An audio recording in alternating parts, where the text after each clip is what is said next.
Assalamualaikum warahmatullahi wabarakatuh. Selamat malam sahabat BMA dimanapun berada. Semoga hari ini tetap semangat untuk belajar akuntansinya ya. Nah, kali ini kita akan coba membahas tentang neraca lajur pada perusahaan dagang dengan menggunakan metode periodik. Oke, bagaimana cara melakukannya? Mari kita lihat. Nah, di sini saya sudah menyediakan data. Yang pertama adalah data neraca saldo yang mana sudah kita lakukan ya pada beberapa hari yang lalu. Nah, ini data yang akan kita gunakan milik PD BMA. Kemudian di sini juga saya sudah menyediakan data jurnal penyesuaian milik PD BMA juga yang kemarin sudah kita selesaikan. Nah, sekarang nanti kedua data ini akan saya gunakan untuk menyusun neraca lajur pada perusahaan dagang dengan menggunakan metode periodik. Baik, kita akan coba mulai ya. Jadi untuk menyusun yang namanya neraca lajur itu, yang terlebih dahulu kita lakukan adalah membuat tabelnya. Oke, tabelnya itu seperti ini ya. Jadi kita harus buat dulu tabel neraca lajur atau kertas kerja atau namanya worksheet ya.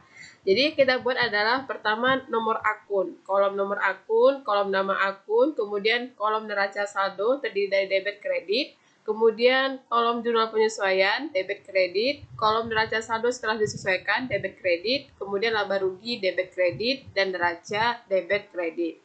Nah, kalau sudah kita sediakan semua tabel ini ya, kolom-kolomnya juga sudah kita sediakan, maka nanti kita sudah bisa melakukan yang namanya pencatatan neraca lajur. Baik, kita akan coba ya.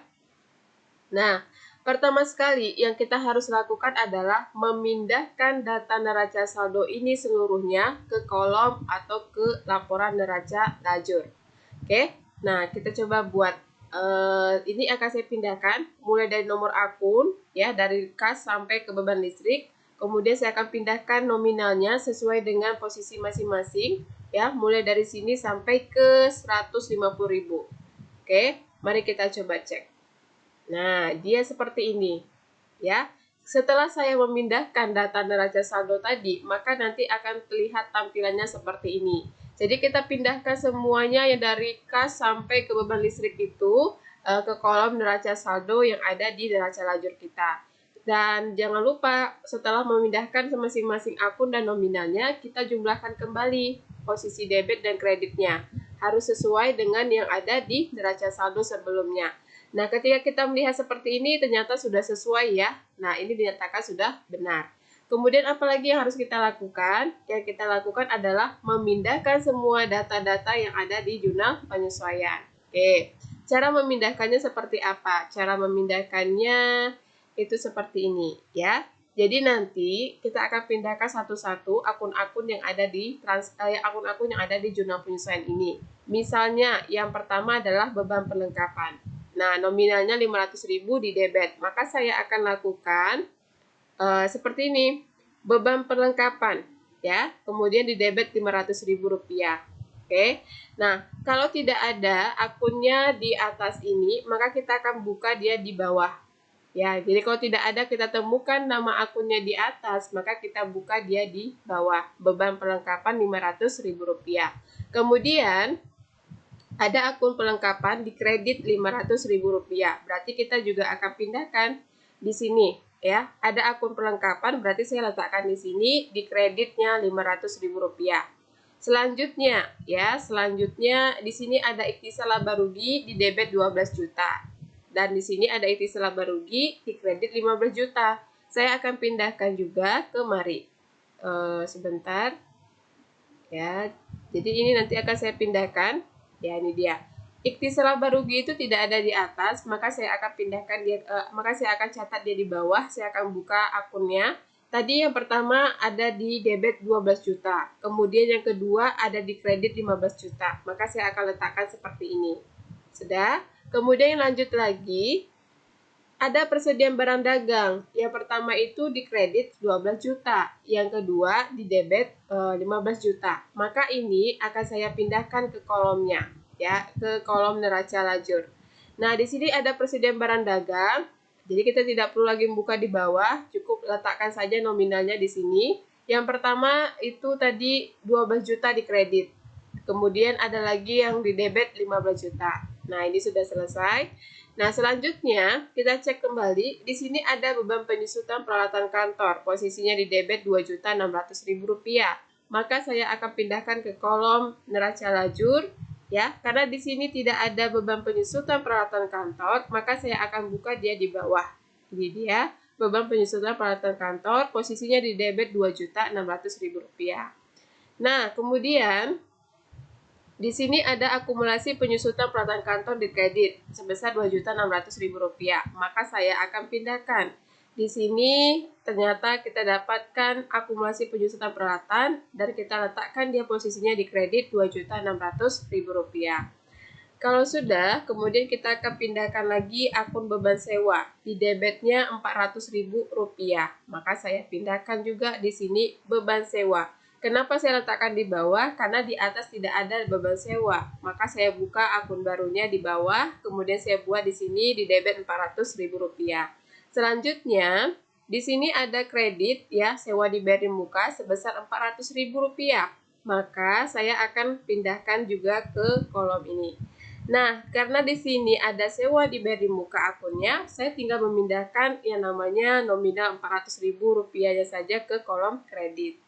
Kalau begitu, selanjutnya adalah memindahkan beban gaji karyawan. Beban gaji karyawan itu di debit Rp500.000. Maka saya pindahkan juga ke sini beban gaji karyawan. Karena beban gaji karyawan sudah ada di buka, berarti saya tinggal memindahkan nominalnya, posisinya di debit Rp500.000. Nah, kemudian saya akan pindahkan akun utang gaji sebesar Rp500.000, posisinya di kredit. Nah, kemudian saya akan pindahkan kemari. Karena utang gaji itu tidak ada di atas, maka saya akan buka di bawah akunnya, dan kemudian saya pindahkan nominalnya di kredit sebesar Rp500.000. Selanjutnya, saya akan memindahkan yang namanya akun piutang pendapatan sebesar Rp350.000, posisinya di debit. Nah, saya akan letakkan di sini. Karena tidak ada akun piutang pendapatan di atas, maka saya akan bukakan akun dia di bawah. Nah, kemudian saya pindahkan posisi nominalnya Rp350.000 di debit. Selanjutnya, yang saya pindahkan adalah akun pendapatan komisi yang berada posisinya di kredit Rp350.000. Nah, karena di sini ada akun pendapatan komisi, maka saya tidak perlu buka lagi di bawah. Maka saya tinggal memindahkan nominalnya di posisi kredit Rp350. Sudah? Jadi kalau misalnya seluruh akun-akun yang ada di jurnal penyesuaian ini saya pindahkan, saya sudah pindahkan semuanya, nominalnya juga saya sudah pindahkan sesuai dengan posisi masing-masing, maka ini sudah selesai. Nah, saya akan lakukan penjumlahan ya. Penjumlahan posisi debit berapa, posisi kredit berapa. Nah, ternyata dapat hasilnya Rp31.350.000. Nah, kenapa 31? Apakah ini sudah benar? Ya, sudah benar karena sini juga sudah Rp31.350.000. Jadi sama ya jumlahnya. Baik, kalau sudah seperti ini, apalagi yang harus kita lakukan? Ya, tadi kita sudah memindahkan data-data neraca saldo ke kolom ini. Kita juga sudah pindahkan data-data jurnal penyesuaian ke kolom ini. Nah, selanjutnya kita harus mencari nominal atau data-data yang berkaitan dengan neraca saldo setelah disesuaikan. Kalau kita tidak, misalnya kita tidak mau nyusun neraca saldo setelah disesuaikan sebelum kertas kerja, maka nanti kita bisa langsung buat di sini, ya. Bisa langsung kita menghitungnya dari neraca lajur. Tapi kalau misalnya kita sudah menyediakan data neraca saldo setelah disesuaikan sebelum membuat kertas kerja, maka kita tinggal pindahkan saja. Tinggal pindahkan saja seperti memindahkan nominal yang ada di neraca saldo tadi dan di jurnal penyesuaian tadi. Tapi karena di sini saya tidak menyediakan data neraca saldo setelah disesuaikan, maka kita akan hitung dia dari neraca lajur ini. Bagaimana cara menghitungnya? Baik, mari kita selesaikan. Nah, ini dia ya. Di sini saya anggap ya ini sudah saya isi, tapi saya akan jelaskan bagaimana caranya.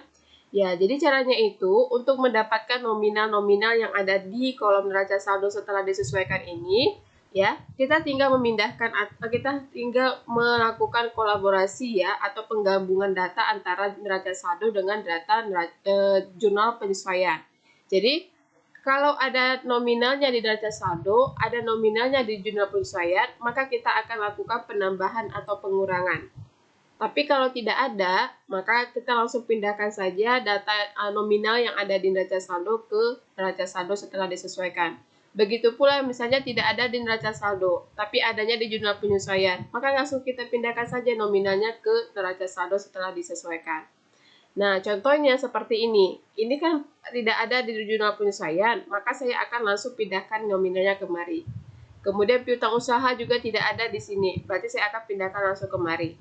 Nah, di sini persediaan barang dagang, karena ada di jurnal penyesuaian, maka nanti saya prosesnya adalah ketika debit ketemu debit, maka saya akan tambahkan. Kemudian ketika ketemu lagi kredit, maka saya akan kurangkan. Dan hasilnya adalah 15 juta rupiah. Nah, ini dia ya. Kemudian di sini ada sewa diberi muka. Sewa diberi muka ini posisinya di debit, sedangkan di sini kredit. Nah, berarti artinya saya harus kurangkan. Maka dapatlah nominalnya Rp800.000. Kemudian di sini ada 750.000 perlengkapannya, sedangkan di sini di kredit 500.000. Nah, hasilnya Rp250.000 diposisikan di debit. Nah, kemudian ada di sini peralatan kantor 26 juta. Karena di sini tidak ada, maka saya langsung pindahkan saja 26 jutanya. Nah, di akumulasi penyusutan, posisinya di kredit. Ketemu lagi dengan jurnal penyesuaian, posisinya kredit 2.600.000. Maka akan saya tambahkan, kemudian saya letakkan posisinya di kredit juga.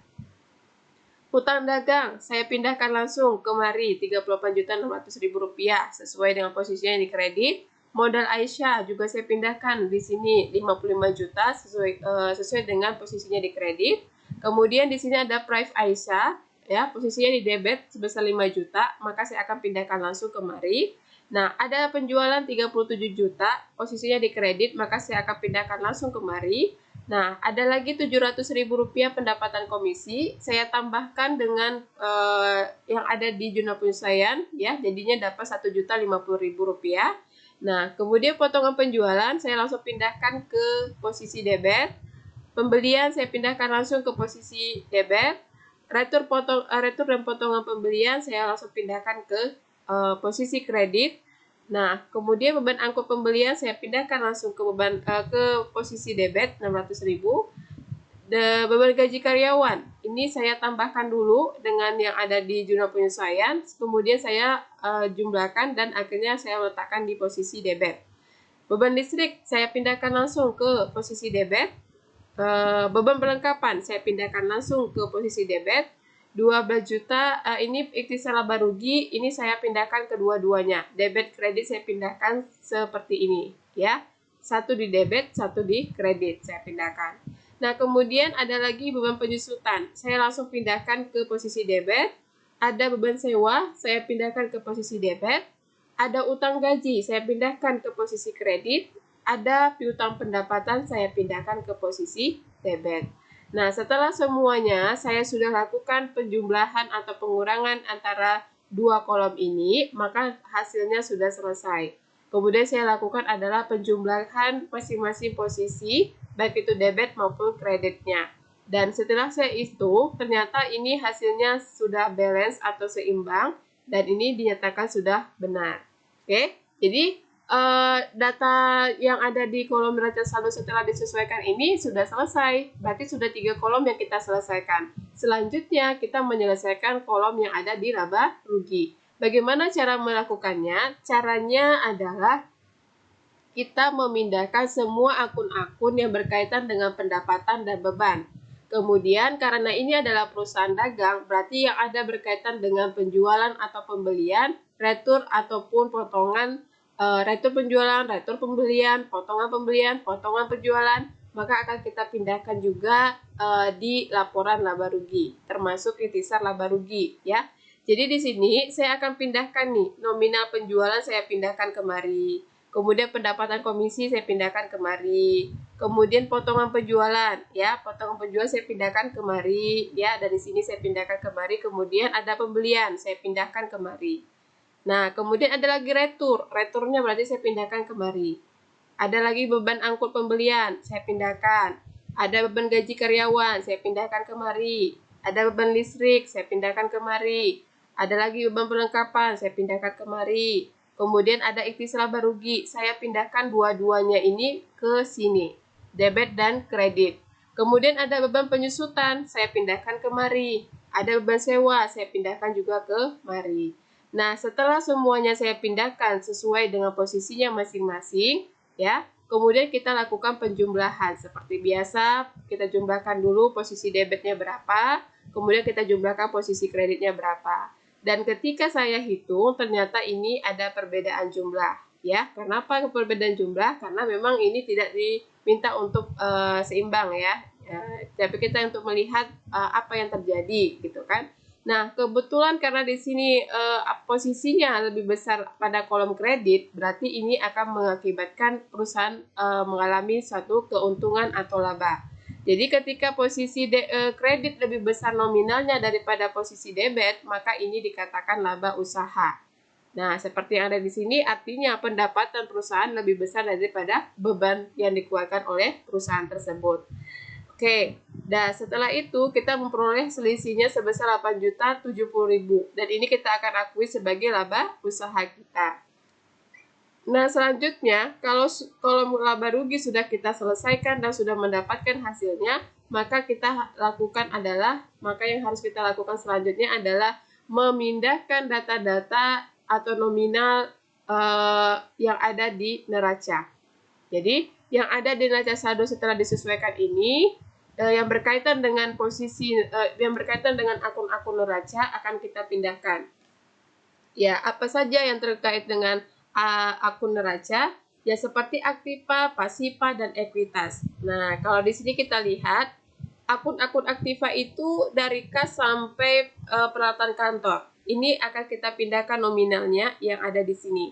Jadi ini semua, ini saya pindahkan ke neraca. Nah, ini dia, ya. Kemudian apalagi? Kemudian posisi yang ada di kredit, misalnya utang dagang, kemudian akumulasi penyusutan, kemudian modal Aisyah, ini saya pindahkan juga. Saya ambil nilainya dari sini, kemudian saya pindahkan kemari. Oke. Kemudian ada Prive Aisyah. Nah, di sini ada Prive Aisyah sebesar 5 juta, maka saya pindahkan kemari. Sudah. Kemudian yang saya pindahkan lagi adalah ini utang gaji. Utang gaji ini kan termasuk ke dalam pasiva atau liabilitas, maka saya akan pindahkan nominalnya ini ke sini, posisinya kredit. Nah, kemudian yang piutang pendapatan juga saya pindahkan dia ke kolom debit. Sudah? Kalau semuanya sudah saya pindahkan sesuai dengan posisinya masing-masing, maka saya lakukan adalah menjumlahkan posisi debit berapa dan menjumlahkan posisi kreditnya berapa. Nah, setelah saya hitung, ternyata di sini ada ditemukan selisih. Selisihnya sebesar 8.070.000. Dan karena selisihnya itu sama besarnya dengan yang ada di sini, maka ini dinyatakan sudah benar, ya. Jadi ini sudah sama-sama nominalnya. Berarti ini sudah benar. Nah, buat sahabat BMA dimanapun berada, seperti inilah cara kita untuk melakukan yang namanya pencatatan neraca lajur atau kertas kerja. Jadi, saya rasa tidak ada yang sulit ya. Yang penting itu adalah kita sudah mempunyai datanya dahulu. Jadi, kalau kita sudah punya data neraca saldonya, kita sudah punya data jurnal penyesuaiannya, maka untuk mengerjakan neraca lajur ini tidaklah sulit. Tinggal kita tambah atau kurangkan, kemudian kita cari selisihnya. Nah, setelah itu maka dapatlah hasilnya seperti yang sudah kita jelaskan seperti ini, ya. Jadi, kalau sudah seperti ini, maka hasilnya sudah selesai dan laporan neraca lajur kita juga sudah bisa dilaporkan kepada pihak yang membutuhkan. Dan karena apa? Karena ini sudah selesai. Nah, jadi tidak ada yang sulit jika kita mau mempelajarinya. Dan ini saya rasa sudah cukup jelas ya penjelasannya. Jadi mudah-mudahan nanti sahabat BMA dimanapun berada sudah bisa mempraktekkan secara sendiri atau secara mandiri bagaimana melakukan penyusunan neraca lajur atau kertas kerja. Baik sahabat BMA dimanapun berada, demikianlah penjelasan saya terkait dengan neraca lajur.